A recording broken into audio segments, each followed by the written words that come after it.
the Borinqueniers. My great-grandfather, Leoncio Beauchamp, was a founding member of this regiment. He and his compadres were born under the flag of Spain. But after the Jones Act of 1917 granted every resident of the island full American citizenship, they swore allegiance to the American flag when it had but 48 stars on it, as opposed to the 50 stars waving boldly outside this building today. He fought in World War I, and nearly after a century of life as an American citizen and former soldier for the United States Army, he was buried with full military honors in his hometown of Cayey. Despite the valor, blood, and irreplaceable youth he and the 65th Infantry Regiment expended in defense of the United States Constitution, they were never afforded the inalienable right of every American citizen, the right to vote for President of the United States and equal representation under the law.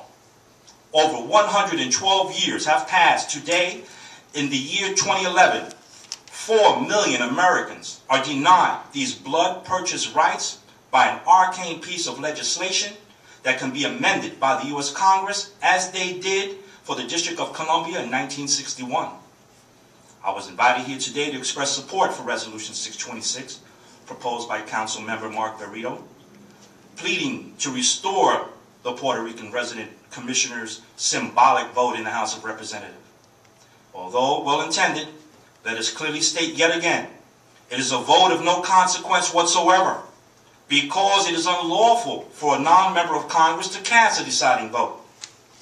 Mr. Chairman, I salute this noble gesture, but the voting rights of free people are not subject to compromise, resolution, dilution, demotion, political theater, or gamesmanship.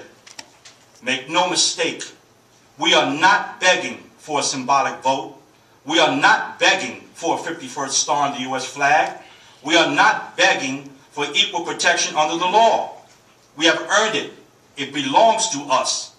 You give us nothing that was not already bought and paid for with the currency of blood, life, and limbs of every American soldier since the Declaration of Independence to the day in the honor guard laid my great-grandfather to rest beside his gallant comrades.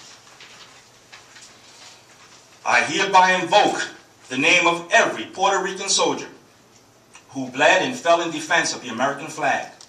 Do petition this committee and all within the sound of the voice I lend to them to summon the courage to take the bold initiative of withdrawing Resolution 626 and replace it with a resolution from the entire New York City Council that calls upon the United States Congress to remove the obstructions that preclude 4 million American citizens residing on the island of Puerto Rico to immediately restore their inalienable rights under the authority of the U.S. Constitution.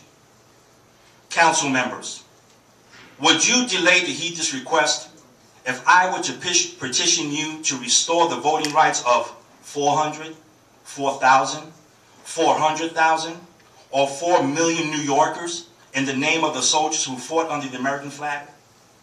Would you respond to their spilled blood, severed limbs, and open wounds by offering them the consolation prize of a meaningless, symbolic vote to one delegate, rather than the power to vote that is an inalienable right of 4 millions?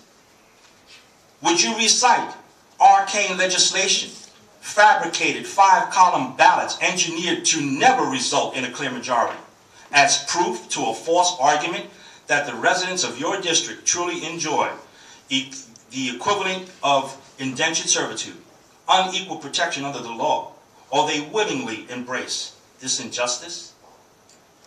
It is incumbent upon the honor and prestige of the entire New York City Council to find the courage today to rise up in solidarity, rewrite this resolution, and unequivocally call for restoration of the inalienable rights to 4 million Americans. Only then will the spirits of the soldiers whom we have summoned into these chambers to inspire you find their rest.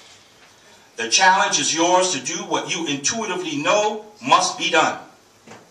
I hope in earnest, with all the powers of persuasion at my humble command, to sway this august body to here and now resolve to begin the steps to replace a figurehead resident commissioner with true congressional representatives of, by, and for the people. Thank you for your time.